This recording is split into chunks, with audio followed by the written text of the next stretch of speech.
Kita masuk kepada tajuk surah baru. Setelah kita selesai membicarakan tentang surah Al-Mutaffifin. Hari ini adalah masuk surah Insyiqaq. Setelah kita selesai bicara tentang surah Mutaffifin. Ingat tak Mutaffifin itu apa dia? Mutaffifin adalah menimbang dengan cara yang tak betul. Allah sebut secara khusus dalam Quran dan surah Mutaffifin. Mutaffifin itu bermakna menimbang dengan cara yang tak betul.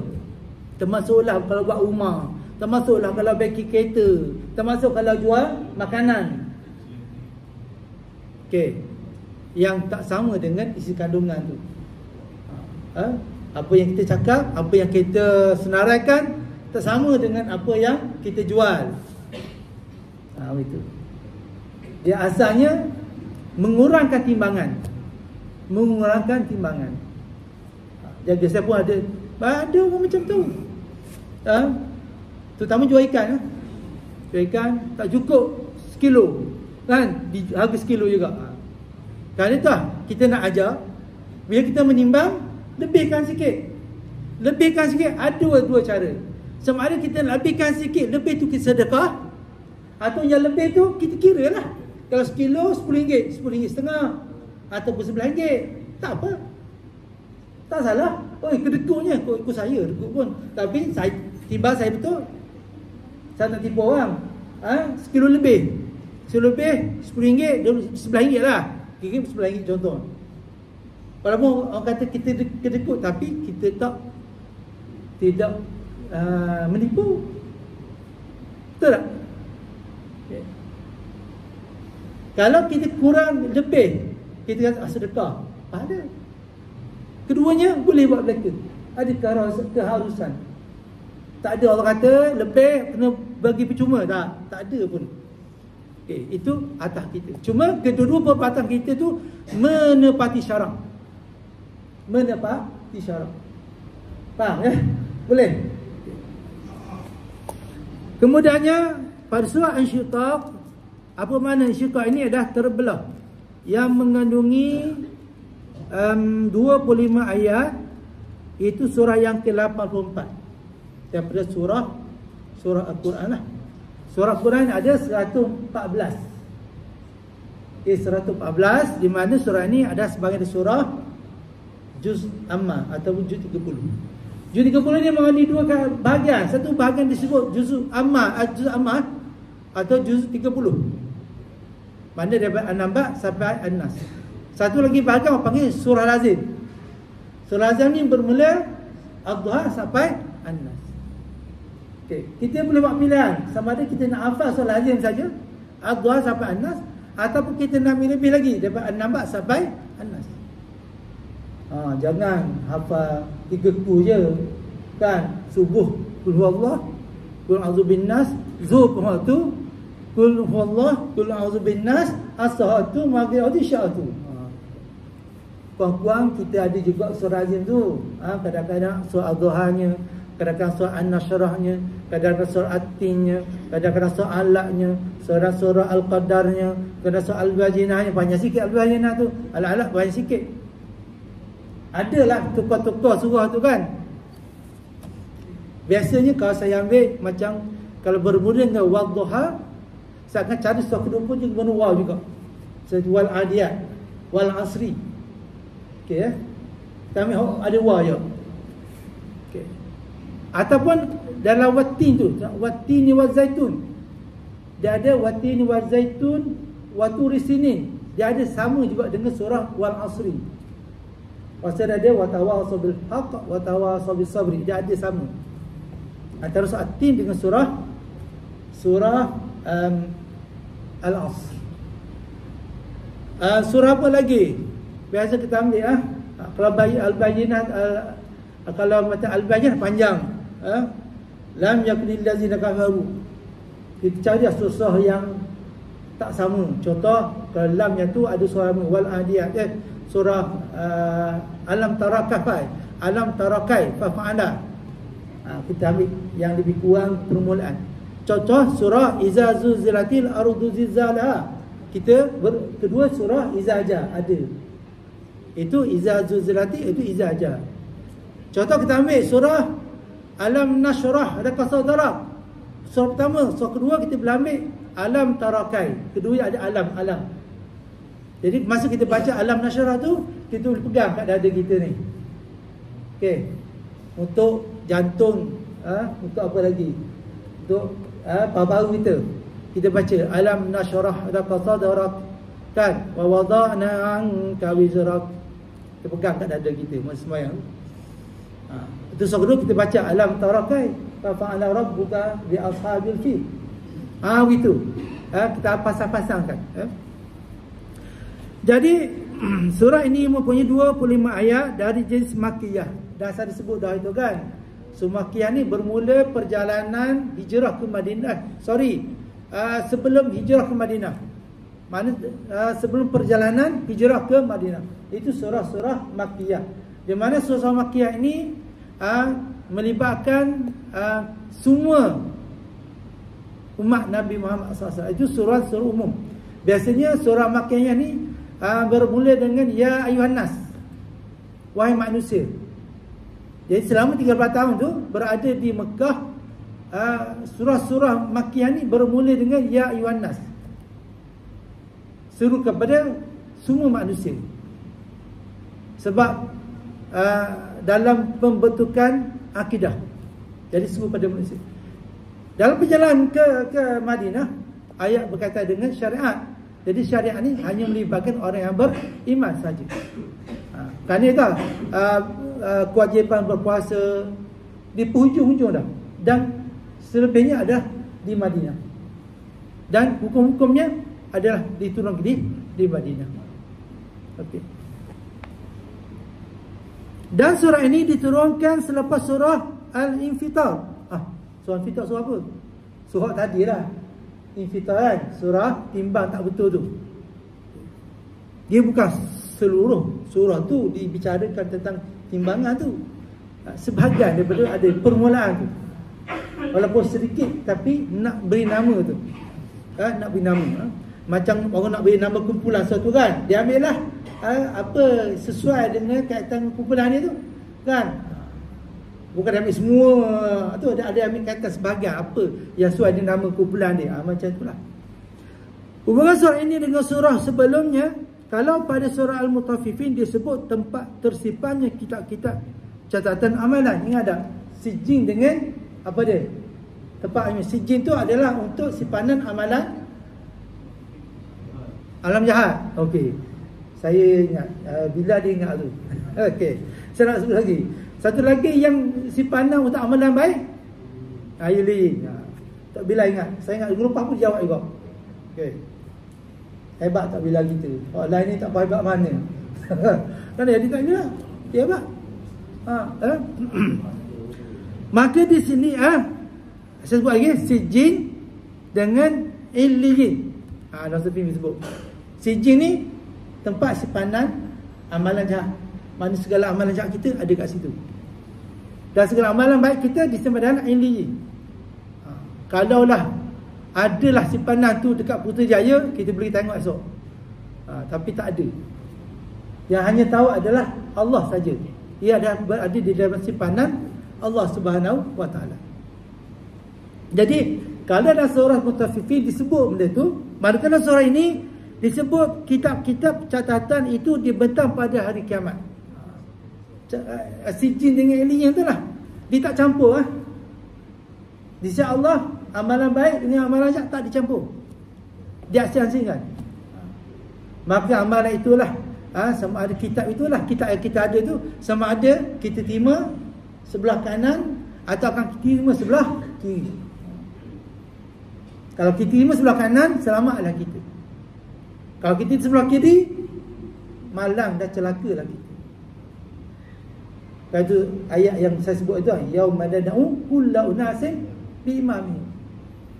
Faman uti kitabu bi yamini, barang siapa yang menerima amalan tu di sebelah kanannya, maka terselamatlah dia. Setiap kita ni, kena ingat setiap kita ini akan dipanggil, akan diseru bersama pemimpin kita. Tak apalah Kita nak pilih siapa, tak masalah. Tak ada masalah nak pilih siapa. Itu hak kita. Tapi kita akan dipanggil. Cetak pemimpin, kita bersama siapa? Akan bersama pemimpin. Maknanya kalau pemimpin itu baik, baiklah kita. Kalau pemain itu tak baik, pemimpin tak baik, tak baiklah kita. Begitu. Ya. Anak ada kaitan. Ada kaitan. Nak memilih pemimpin. Itu memilih pemimpin ni wajib. Jangan kita kata sama je A dengan B. Tak sama. Walaupun antara dua kafir pun tak sama. Pun tak sama. Kerana itu memilih pemimpin tak ada wajib. Wajib syar'i. Tak pilih dosa kat situ pula.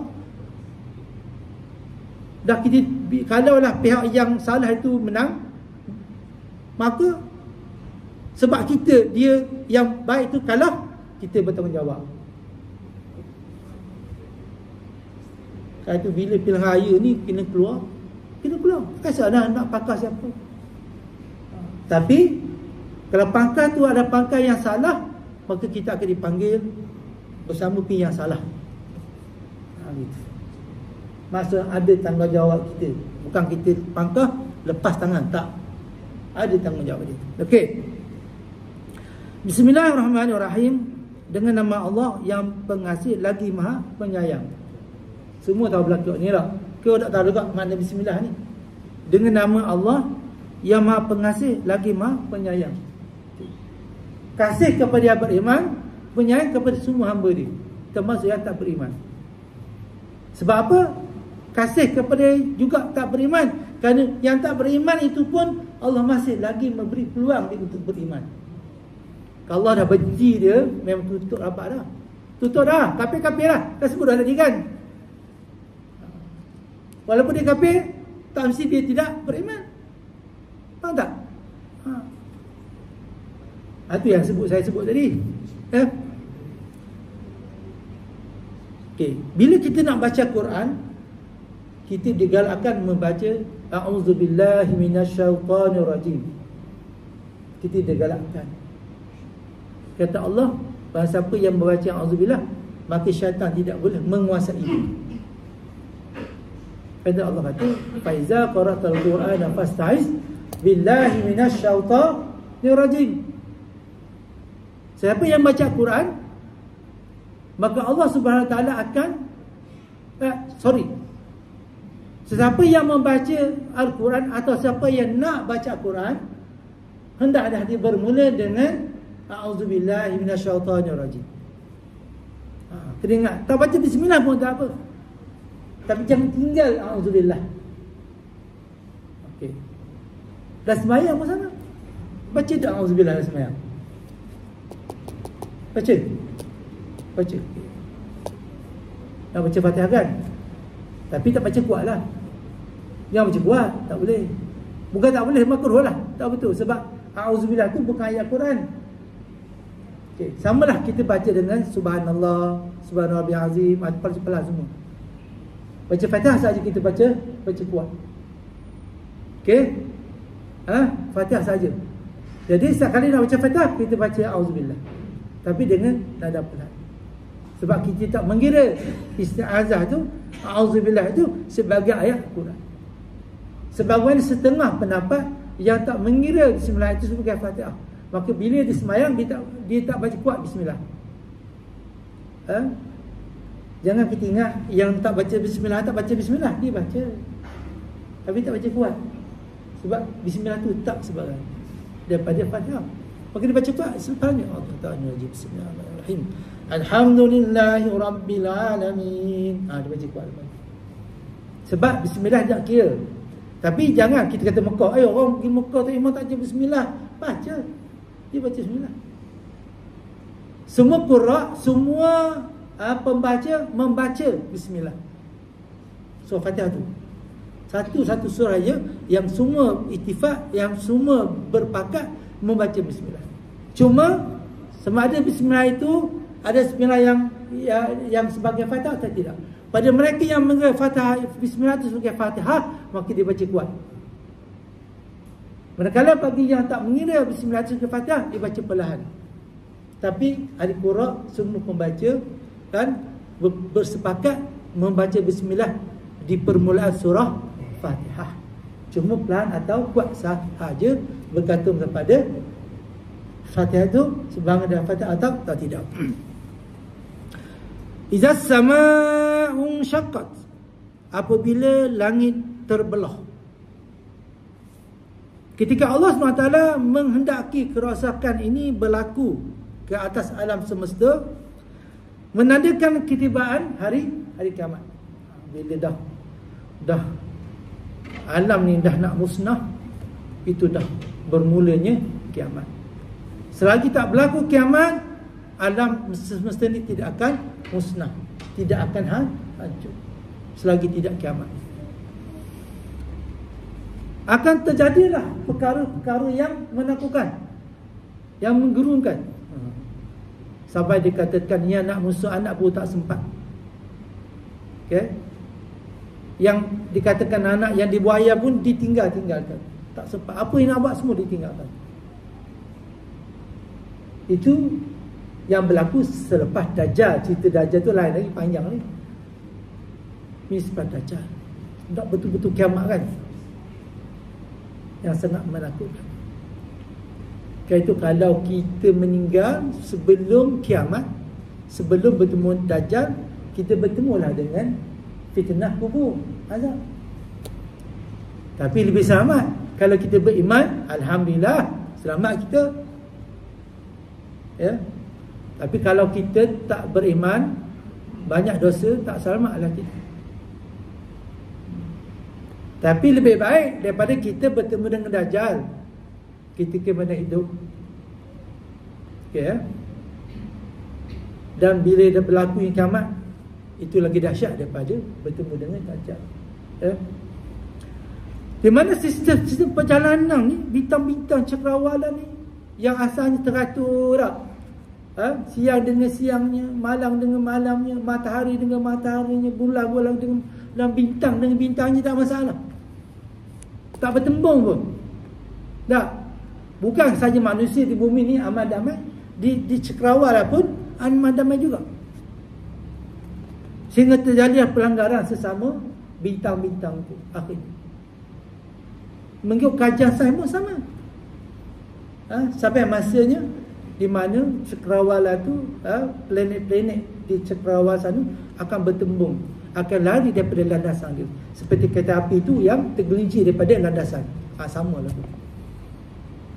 Kalau kita tengok betapa dahsyatnya kalau kereta api tu tergelincir landasan dia, lagi dahsyat apa yang berlaku di sana. Sebab matahari, bulan, bintang tu lebih beribu kali ganda dengan kereta api. Dan mereka yang akan bergurau jatuh. Bergururan jatuh. Bukan meletup atas sana, tak, jatuh habis. Akan menimpa muka bumi. Lalu bila berlaku tu, akan timbulnya di langit tu awan yang keputihan. Putih. Tak ada bintang, tak ada. Keputihan. Dan kita masa itu tak tahu lah. Mungkin dah mati. Sebab berlaku hancuran begitu kan. Air di laut melonjak-lonjak naik, tak, melimpah sampai ke bumi. Nak gambarnya betapa dahsyatnya akhirat besar, kiamat besar. Nak suruhnya kita ni di zaman ni, sebelum datang kiamat ni, sebelum berlakunya matahari naik ke barat, supaya kita ni ada kesempatan lagi untuk bertaubat kepada Allah. Lebih-lebih lagi sebelum kita mati. Tak, banyaklah sebelum tu, sebelum kita mati, sebelum matahari naik ke barat, sebelum kiamat. Kiamat dah ada, ke barat tu dah habis dah tempoh bertaubat. Tak ada dah. Bila matahari naik ke barat. Dan saya cerita dulu macam mana matahari tu boleh naik ke barat. Macam mana boleh selama 24 jam tu gelap. Sebab dia naik sebelum cerah. Dia matahari gelap kan. Jadi matahari itu nak keluar ikut timur kan, tunggu barat. Dia tak keluar, dia patah balik ke barat. Dia nak keluar barat, dia patah balik. Kerana itu dia keluar ke barat. Jadi manusia ketika itu menyangka bahawa malam ketika itu panjang. Jadi yang bermaksiatlah. Yang berjahat, jahatlah. Sebab dia sangat panjang. Oh, sungguhnya dia malam ni panjang sungguh. Tapi pada orang beriman akan berkumpul di rumah, akan berzikir menjadi Allah SWT, akan rasa takut ketika itu. Tiba kita bangun pagi subuh, tak subuh-subuh. Malam panjang sangat, tak subuh-subuh. Jam lonceng dah. Macam apa tak cerah lagi. Nak hujan ke? Ketika itu. Jadi berpatah balik naik ke atas. Sebab dikatakan juga ketika matahari itu berpatah balik, ketika itu dia sujud kepada Allah Subhanahu wa taala. Tak ada makhluk Allah yang derhaka kepada Allah, melainkan manusia saja, melainkan jin saja. Dua makhluk ni saja yang ingkar kepada Allah, yang buat jahat kepada Allah Subhanahu wa taala. Yang lain sentiasa berzikir, malaikat, pokok-pokok, batu-batu. Sungguh termasuklah di planet-planet di sana, semuanya patuh dan taat kepada perintah Allah Subhanahu wa taala. Terbelah berpunca daripada kerosakan sistem tu perjalanan bintang rosak, dah rosak. Macam apa ni, wiring rosak, macam kereta rosak, macam bas rosak, macam kapal terbang rosak. Sistem tak boleh. Kapal terbang lagi bahaya, sikit main pasal dia boleh jatuh, crash. Kapal terbang sikit aja. Kereta selamat lagi dah. Paling kuat tarik kereta tu towing je lah. Motor selamat lagi. Kalau atas langit sana nak buat apa? Kalau kapal tengah laut, berpanjanganlah kita di sana. Tapi kalau atas sana lagi bahaya kan. Sistem tak apa terbang, kalau rosak sistem dia sikit saja jatuh. Begitu dengan sistem yang Allah cipta untuk matahari, bintang dan sebagainya. Wa azinat li rabbiha wa haqqat. Wa azinat ni asal kata ni uzun, telinga. Okey. Wa azinat ni uzunun, telinga. Maksudnya mendengar. Matahari mendengar Tuhannya. Mendengar Tuhan apa? Mendengar perintah Tuhannya, lalu dia patuh. Kita dengar tak perintah Tuhan? Walaupun kita tak pernah dengar perintah Tuhan tu, tapi kita tahu perintah Tuhan tu kat mana. Betul tak? Tapi pada bintang matahari tu reti nak taat pada Tuhan. Yang tak ada akal tu baik juga yang tak akal ni daripada berakal. Macam kita ni ujian ni, Allah bagi ujian kepada kita. Tapi kita ganjaran kita besar. Bukan macam matahari, dia musuh hancur pun tak ada dah. Dunia kedua, dunia akhirat tak ada dah benda tu. Kita masih ada. Kita dapat ganjaran. Ganjaran kita besar. Kat situ lebih kita, walaupun kita kurang kat sana. Jangan pula kata bab ni tak adil Tuhan juga. Berat kita, semua benda Tuhan tak adil. Dah bila Tuhan nak adil dah. Yang kita rasa tak adil ni sebab kita tak tahu kita hamba Allah. Cuba kita tahu kita hamba Allah. Bila kita tahu hamba Tuhan, ada kita nak derhaka pada Allah? Tak ada. Sebab kita sedar siapa kita. Hamba je kan. Hamba je, bukan Tuhan. Yang kita sesuhati nak buat di muka bumi Allah ni kan? Ada orang kata kalau tak suka Malaysia, balik ke negara lain. Malaysia siapa punya? Kok kita ke orang Tuhan? Orang Tuhan. Kalau kita tak suka Malaysia pun, duduk Malaysia, tak ada masalah. Sebab buminya Allah Subhanahu Wa Taala. Ya. Jadi wazinat tu dari tadi mendengar perintah Tuhan, lalu dia taat.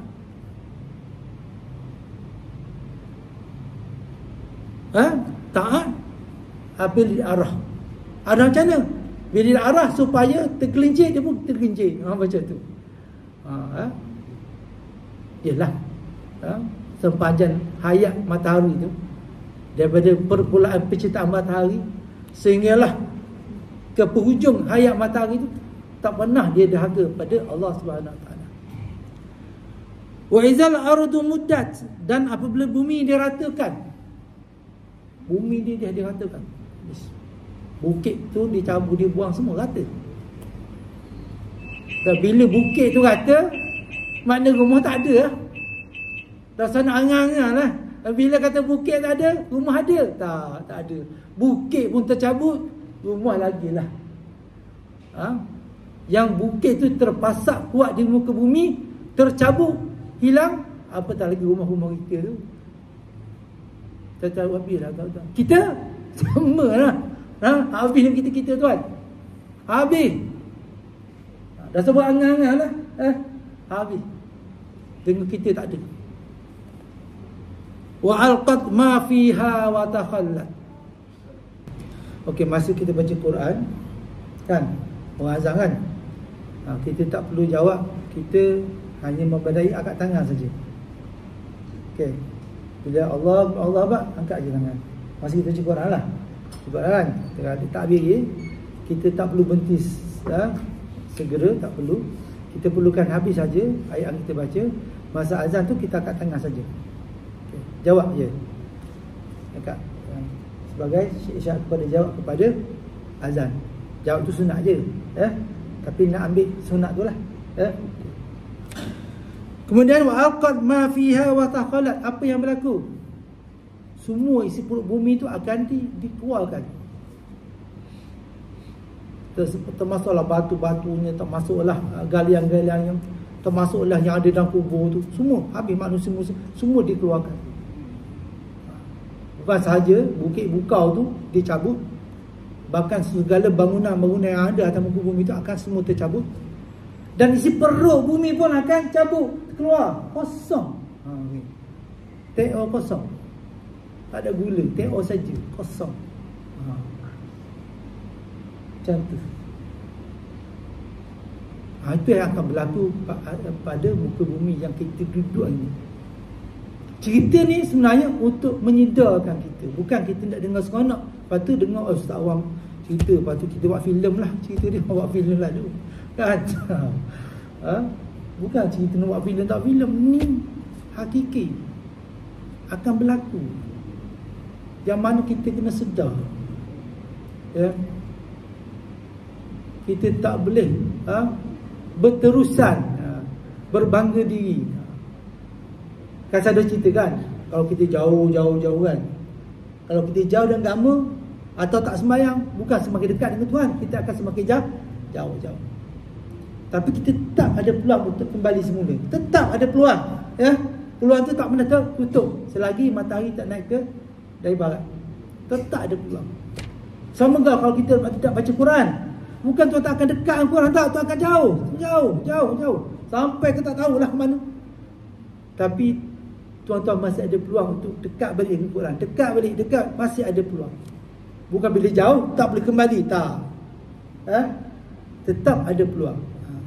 Kena atas setiap orang tu, dia berhak untuk dinasihati, atau setiap orang tu berhak untuk memberi nasihat. Betul. Ya. Dan Islam tu mudah. Semua atas kita. Semua atas kita.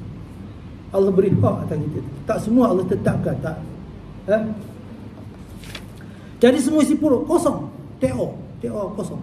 Tak ada gula, bukan teo saya, kosong. Wa azinat li rabbiha wa haqqat. Sekali lagi Allah ulang.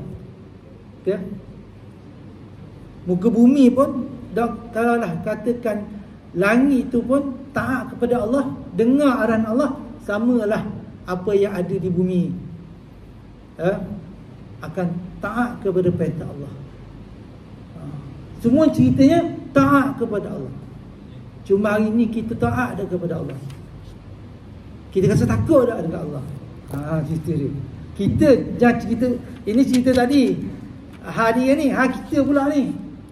Adakah kita termasuk di kalangan orang yang taat kepada Allah atau tidak? Itu persoalan ni. Semua tanya di sini. Orang tak boleh bagi jawapan tak? Orang lain tak boleh bagi jawapan. Ya? Maka apa yang buruk kita nak jauhkan. Apa yang buruk kita nak jauhkan. Apa yang baik kita kena teruskan. Maka setiap kejahatan yang kita buat itu akan dibalisi oleh Allah Subhanahu wa taala. Akan dibalas Tuhan. Kau buat apa tak dunia? Tak apa. Tipu orang, lah. Pergilah. Buat jahat, buatlah, tak apa. Akan dibalisi oleh Allah. Itu yang risau. Jangan risau. Sebab kebaikan kita buat juga akan dibalisi. Man jaa bil hasanah falahu asyru amsalih. Wa man jaa bis sayyi'ah fala yujza ila mislah. Bahawa siapa yang buat satu kebaikan akan diganti dengan 10. Banyak kebaikan kita buat ni, banyak. Kalau kita sebagai Islam ni terlalu banyak peluang untuk kita masuk syurga. Tak, bukan kata sempit, tak, besar, luas. Nak ke syurga tu luas, besar sangat. Bukan satu lorong kecil nak lalu, pakat nak lalu. Dah, ini seluas-luasnya, lebih luas daripada muka bumi lagi untuk kita dapat syurga Tuhan tu. Luas sangat. Berapa nak lari? nak pergi hak yang sempit tu, hak kejahatan yang sempit tu, tak nak ambil orang tu. Yang baik, yang luas tu, yang kalau kita berpupuk tak habis. Yang tu dah ikomat dah. Jadi kita bertisrahkan sekat itu saja. Aku dah qali hazah wa astaghfirullahalazim wa lakum. Wassalamualaikum warahmatullahi wabarakatuh. Wallahu a'lam.